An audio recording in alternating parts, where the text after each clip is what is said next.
Welcome back to Bravo Breaking News with Kim and Lisa. After a brief hiatus, we are back to talk all things The Valley. And boy, Lisa, do we have a lot to catch up on. Oh, yes, we do.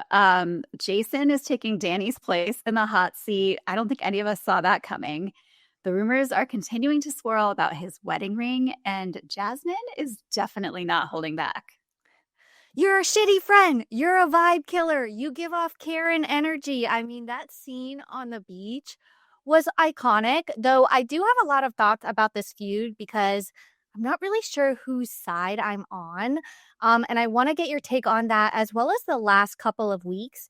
But before we dive in, you guys know what to do. Hit that subscribe button so you don't miss any Bravo breaking news. Okay, so I know we weren't on to discuss last week's episode, so I kind of want to start with our thoughts about Dark Side Danny, aka Danny Darko, which that nickname, I'm not gonna lie, came to me after our last recording session. I was like, why didn't I say that? And now they're gonna use it on the next episode. So I'm just, I can only be mad at myself for this that I didn't put it out there sooner. But yeah, Danny Darko. I mean, where do you stand with Danny? I caught up on both episodes of The Valley on the plane on my way back, and I just have one thought. We must protect Danny and Nia at all costs. I mean, yes, Danny is not perfect by any means. He has made some mistakes, but he has, taken accountability for them, apologized for them. They have gone through many rounds of therapy, both individual, couples, talking about what he did to Jasmine, which I am not condoning by any means. But don't come for Danny and Nia. I'm sorry, but they are just like, to me, they are the most precious couple. I want nothing but the best for them. I want them to succeed. Yes, they make mistakes, but I understand why Nia kind of wants to keep this like front up, it's not like she's lying. They're just choosing to, maybe keep certain things behind closed doors. So I don't know. I know it's a bit of a double standard because we say people on reality TV need to show everything, but for some reason, I don't know. I don't have any issues with how Danny and Nia are moving. How do you feel about it all? I mean, it's an interesting question, right? Because you have people on reality TV like Britney, like Jax, who they don't have a filter, right? Like whatever they feel, they say, whatever they're going through, they're inviting us all along for the ride. And yes, that makes them fun to watch on TV. But I also do think that there's space for people who are a little bit more reserved. If every single person on these shows was like that sort of chaos factor, it wouldn't work, right? Because we wouldn't know where to look and there would just be too much happening. So I think you have to kind of have those people who are a little bit more tempered, mild tempered, I should say. And I think Danny and Nia kind of fall into that. I think naturally their personalities are just a little bit more edited. Probably I think about it in real life. Like I walk around like I don't show every single emotion that I'm feeling, in every single moment. Like I kind of know when it's appropriate and when it's not. And I feel like Danny and Nia are just kind of like that as well. So I agree. I think Danny, like there are some shady things going on there that I think he needs to look at. But I agree with you that he has taken accountability for them now multiple times. He does seem to genuinely apologize when he does apologize. He's not, just glossing over it. And I'm not sure that they are deserving of all of this, of being under such a microscope. No, me neither. The allegations of Danny having a drug and alcohol problem from Janet set me off.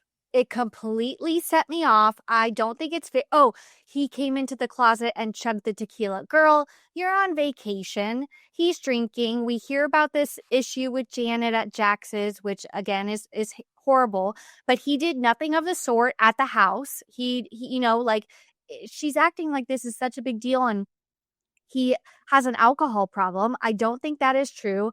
I think Janet just likes to stir the pot. And she is an example of somebody who can dish it and can't take it. And this week's episode was the perfect example of that. Yeah, I mean, I certainly think that's true. I disagree slightly because I do think that like chugging tequila straight from the bottle in the pantry with a closed door is a little bit concerning, but I'm not sure that it warrants like, someone saying he needs to like look at himself and like he probably has a problem here. Yeah. So I don't know. I'm on Team Danny and Nia. I'm rooting for them. I hope I don't get proved wrong. And of course, you guys know, like, we flip flop. I can flip flop next week and be like, Danny is the absolute worst. And it's, it could happen. So I don't know. That's just where I stand. I stand now. Yeah. Okay. So catching up, fast forwarding to this latest episode, we have a little party at Sheena's house. So, we keep seeing like Sheena on the after show, Sheena and Lala, like both kind of being brought into the fold of the Valley, but we haven't seen a lot of them on screen. And this episode, we did get more of them. So we're at Sheena and Brock's house in the Valley. And like, all I could say is when they showed the outside of the house and the inside, it was like a carbon copy of Tom and Ariana's house, of Jax and Britney's house, of Schwartz and Katie's house. Like literally whoever developed Valley Village or wherever these houses are, just like copy paste, copy paste, copy paste for like a, 1 mile square radius. So anyway, we find out that Jax is not only texting Britney, but he's texting Janet, and Janet's filling her and Britney in, and Britney's like, oh God, what'd he say?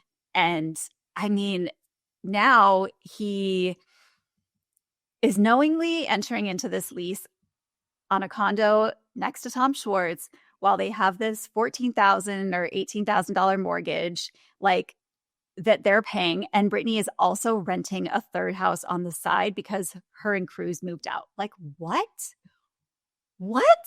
Why would he go and do that? Now they're paying for 3 places at once. Like, I'm sorry, he was balking at the cost of the rehab program itself. And now it's just like, oh, but I'm going to go rent another condo. Like, Jax, like, he keeps trying to make us think that he's taking steps forward in the right direction. And then he just goes and does something like this that just completely disregards Britney as a human, as a partner. And it's like, dude, I don't know what to say. Just when we think Jax could not get any worse, he makes these decisions that shows that he is an idiot. He doesn't know what he's doing. He doesn't know how to like be an adult and live life. Like these choices that he's making are absolutely ridiculous. And I don't know if you watched this week's after show. I encourage everybody to go watch it because Jax Taylor, oh my God, he is sitting in that chair and he's like, you know what? Of course I gave Britney back the house. Like, of course I did. She deserves to be there. I would never want to disrupt, her and Cruz's life. It's like, you already did. I think he has like short-term memory loss because he doesn't remember anything he did the past like year. It's just like, oh, if he made it right in the last couple weeks, then none of that exists. But yeah, no, that is crazy. Leaving Britney with the $18,000 a month lease because he had to refinance the mortgage or whatever. And then we're going to get into the whole podcast of it all because there was also some info about that on the after show, but so ridiculous. Okay, so another thing that comes up is that now Zach is kind of pissed at Britney because of something that happened at Britney's shark party off camera. And I really dislike when they do this and they like bring up this storyline that was not captured on camera because I'm just left confused. And it's about like Zach goes off on Jared, right? And Britney hears and is like, what did you say? And like, Zach doesn't feel like Britney supports him or backs him up. Meanwhile, Kim, I cannot for the life of me figure out who is Jared. Do we know Jared?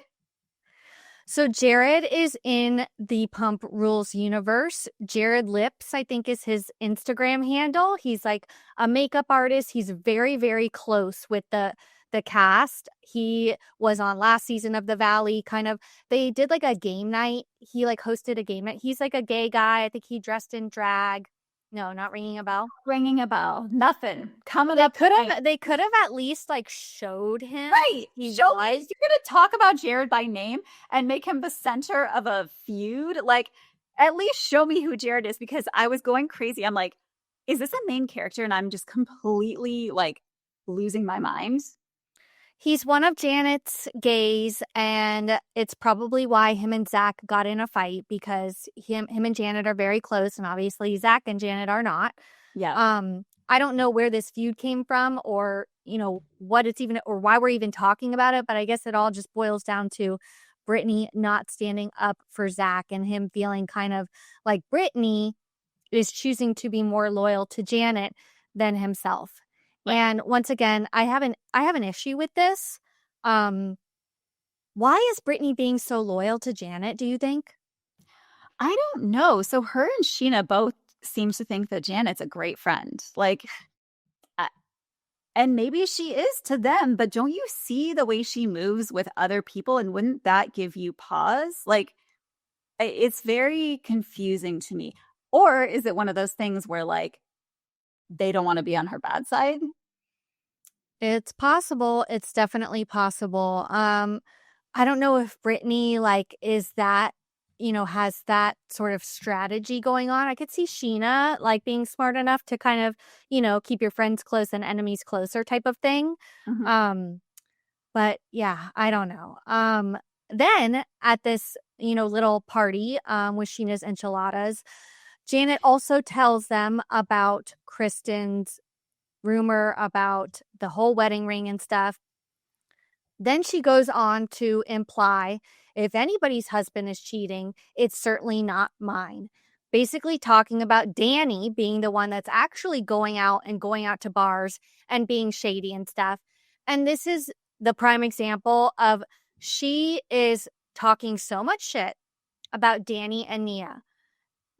Creating rumors, alleging that he has a drug and alcohol problem.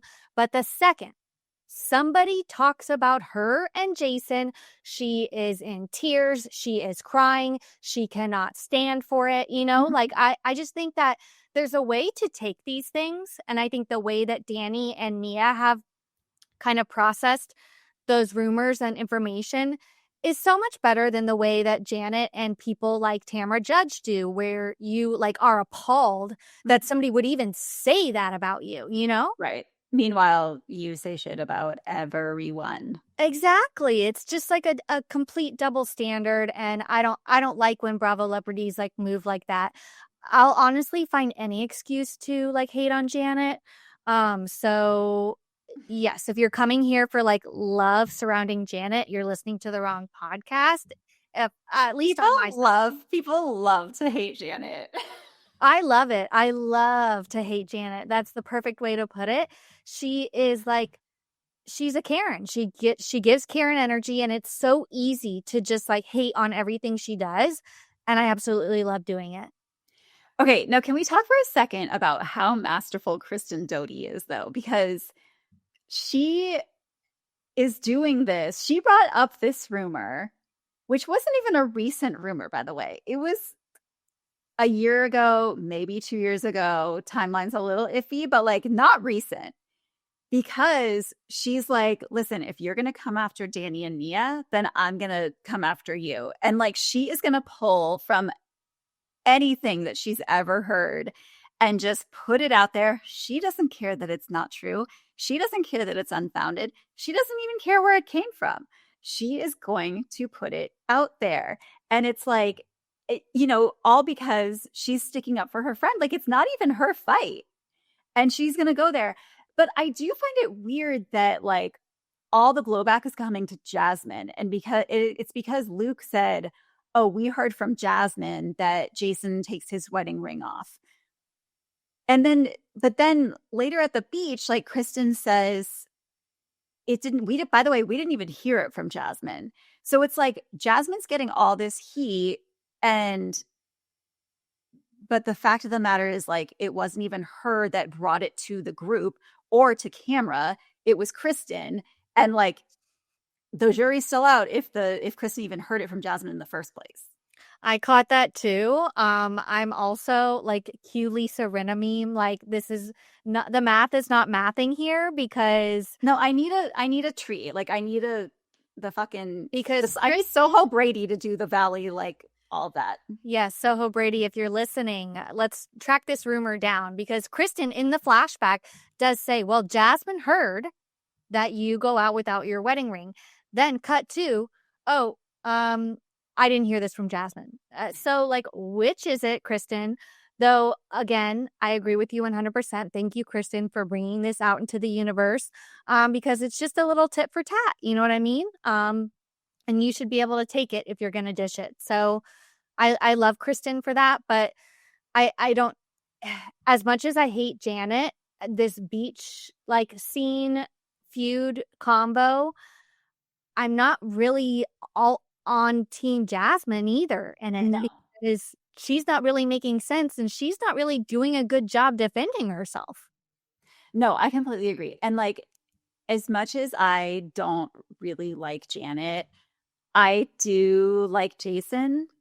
I don't know. He seems just like a normal, like, nice dude.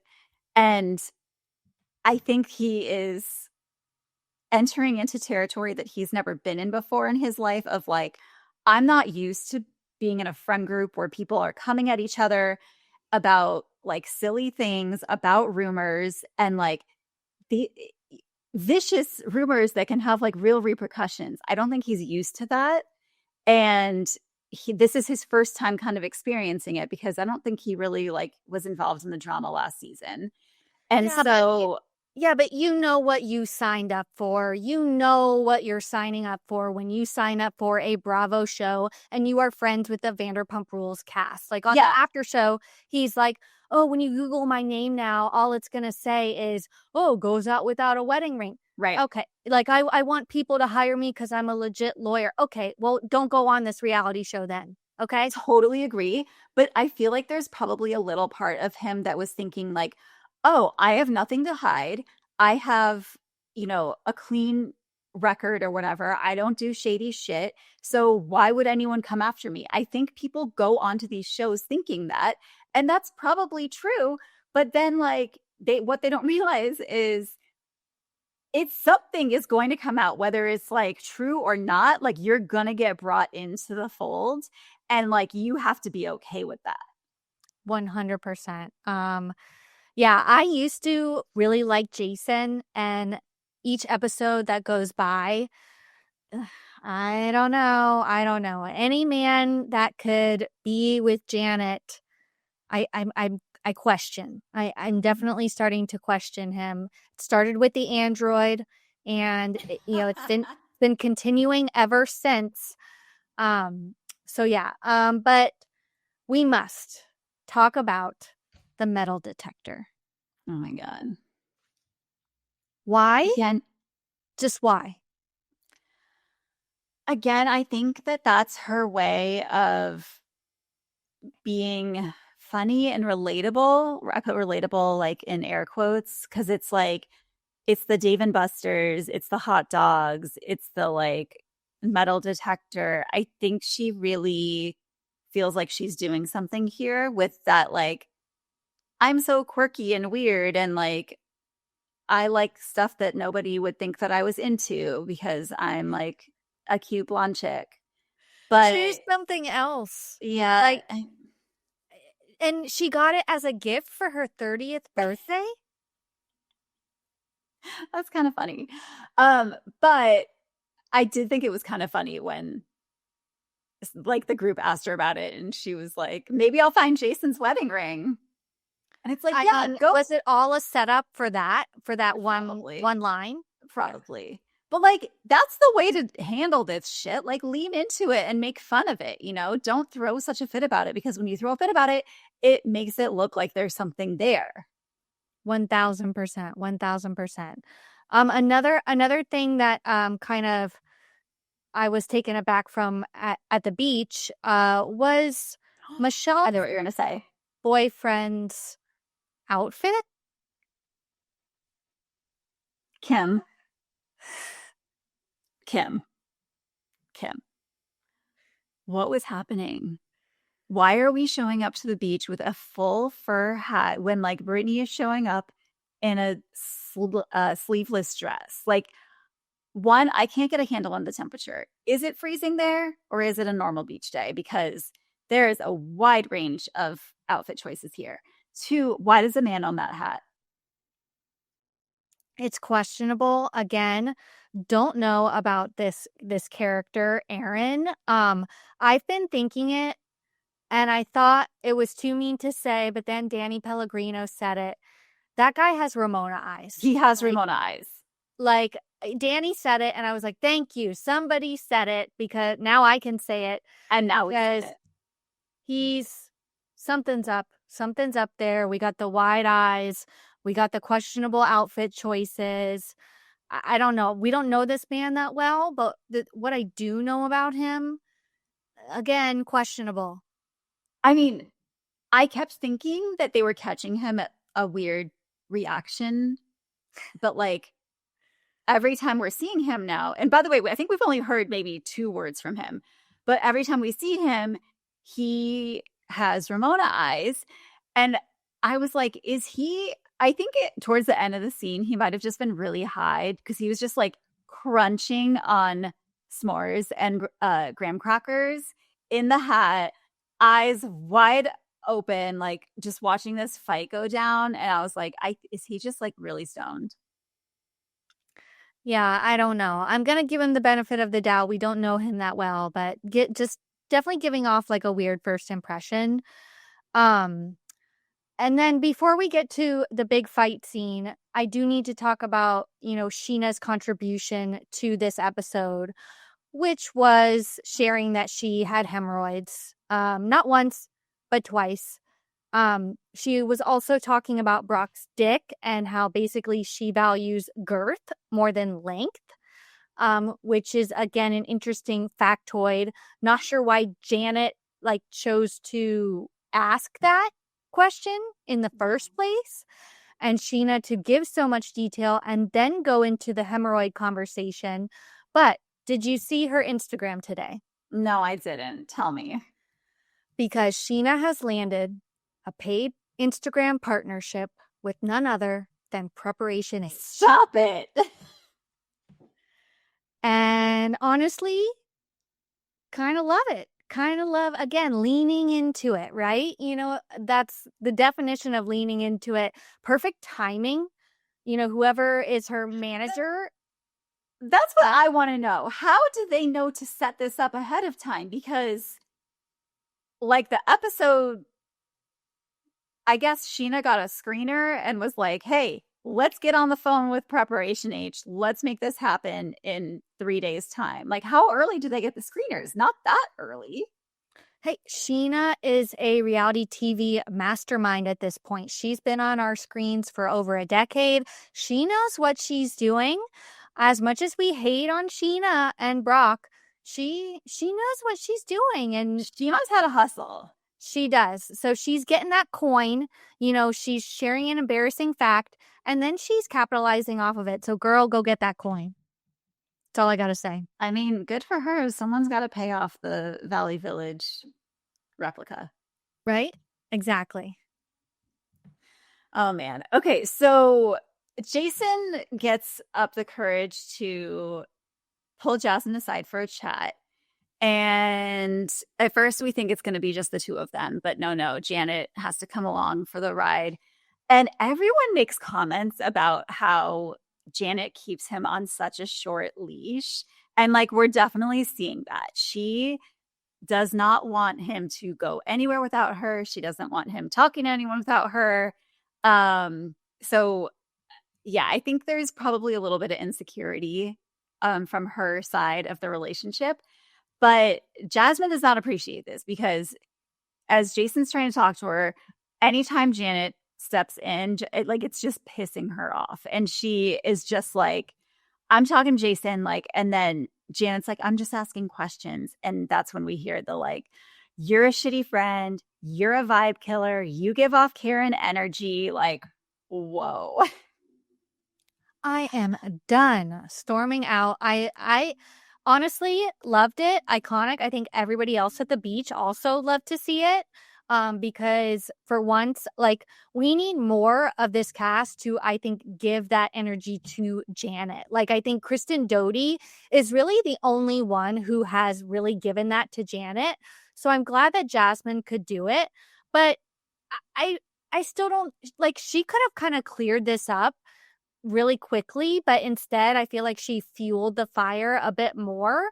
I don't know if that was her intention or not.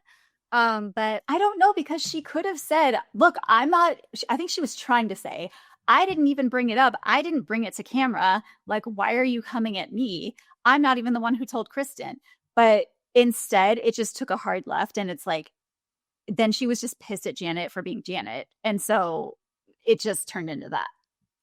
exactly. So yeah, I don't know. I'm on neither side in this one. But yeah, Kristen is like free and clear, just like sitting by the fire, enjoying the beach day. Nobody seems to think that they should maybe bring it up to her. Right. So, but justice for Kristen. Let's jump over to this scene with Janet and Jason where they FaceTime Jax, because this is interesting. And I also saw something on Twitter that I didn't notice that is very interesting in this scene that I'll just say before we get into it. Okay. So, at one point in the scene, Jason is holding an iPhone. Cut to a few minutes later, he's holding an Android. Does he have a burner? There are screenshot proof on Twitter. I'll post it to my Instagram. But that was just a little interesting fact that, like, editing, I don't know how that happened. Was he, okay, when he was on with Jax, what was he holding? I don't know. I don't know, but it must have been an iPhone because you can't FaceTime on an Android. Oh, well, that's probably why then. Well, He probably pulled out his phone and was like, oh, I can't FaceTime. Here, Janet, can I use your phone? maybe, I don't know. But we get this new video from Jax in rehab, or this, and like Jason seems to think, oh my God, Jax, he's all good. He's healed. He's Hallelujah. After this one conversation that Jax is like, saying, I wish I was held more accountable. I wish Britney would have broken up with me a long time ago. Like, once again, not his fault. It's Not his Britney fault. for not calling him out on it. Which, by the way, I'm sure she did. Let's check the camera footage in the house, because I'm sure she did. Can we talk about that for a second? How freaking wild that Britney goes back into the house, puts up the paper over the cameras. Like, that's the first thing she's going to do so that Jax can't spy on her. And he still finds a way to spy on her. And he's texting the producer saying, make sure she knows we're going to, like, bring this up on camera, like, so childish. And he's saying things, and she's like, how is he hearing me? Because those cameras don't have audio. So did he bug the house now? Like, and she just kind of laughs about it. And it's like, this is so dark. So dark. She was laughing it off like it was no big deal. I thought it was funny that Jax, like, immediately, like, outs himself, like, it's like the second he hears something, he's like texting her, like, no, the point of like a bug is actually to listen in and like not have people know that you're doing that, but you're not smart enough to actually. He can't help himself. Right. So he calls her out immediately. And yes, it appears that he has bugged the house, and nobody seems to think this is a big deal. Like, it's ridiculous. He thinks that he's allowing her back in this house. He's doing her a favor. Um, and then he also says that, yes, he is basically handing over the entire mortgage to her, which is now $18,000 a month, which is absolutely ridiculous. Like, I can't even believe it. But he says he's making up for it because he's handing over 100% of their podcast revenue. Did you hear how much he said that their podcast makes a year? No, tell me. According to Jax, their podcast rakes in $1 million a year.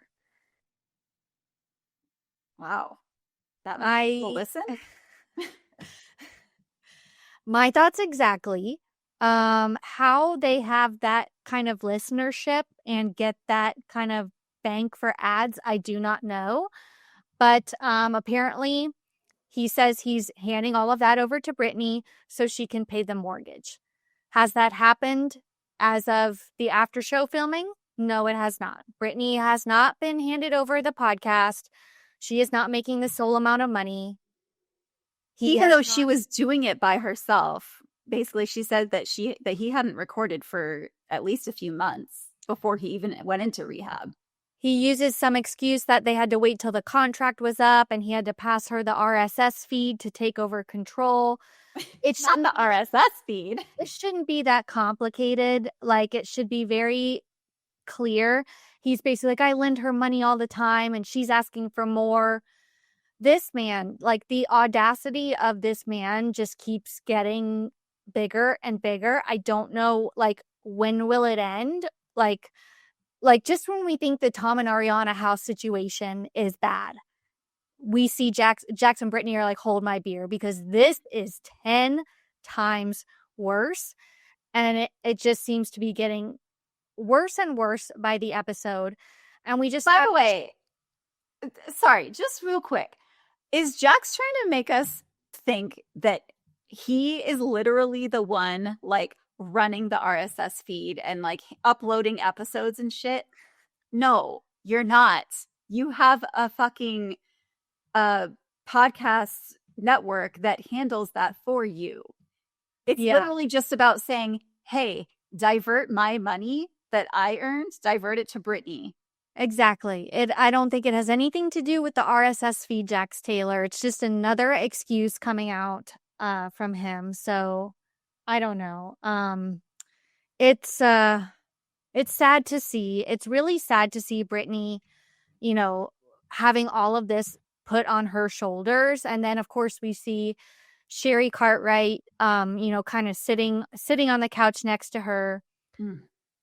Basically, I want to know what's going through that woman's head, you know, because the rumors are that she kind of encouraged Britney in the first place to go to Vegas and meet the Vanderpump Rules crew and get with Jax. Now, allegedly, I don't know if that's totally true, but if that was true and you were Sherry Cartwright in this moment, imagine how you must feel for your daughter, for your grandson, for their future. Like, it's actually scary. Yeah, it's really sad. And what happened with the wedding rings? Like, what are they implying there? That Jax has them and, like, sold them? Or, like, what? I didn't know what to make of that. On the after show, Jax says he has them in a safe. Britney says she hasn't seen them, doesn't know where they are, is pretty convinced that Jax sold them, but then he's like, oh, you know, Kyle Chan told me that diamonds, you know, the diamond market is down right now, so I should hold on to them. So why would I sell them? Once again, like, kind of an elaborate story. But it definitely seems like Jax, like, could use the money. So I wouldn't be surprised if they were gone. They both kind of talk about, you know, how they're saving them for cruise or to sell them to put in a college fund for cruise, which is the total right thing to do. But can we count on Jax to ever do the right thing? No. I think those rings are as good as gone, honestly. Like, and who knows? He probably used it as the down payment for his, or not the down payment, but like the first, last, and security deposit for his freaking condo in Schwartz Village. 1000% in Schwartz Village.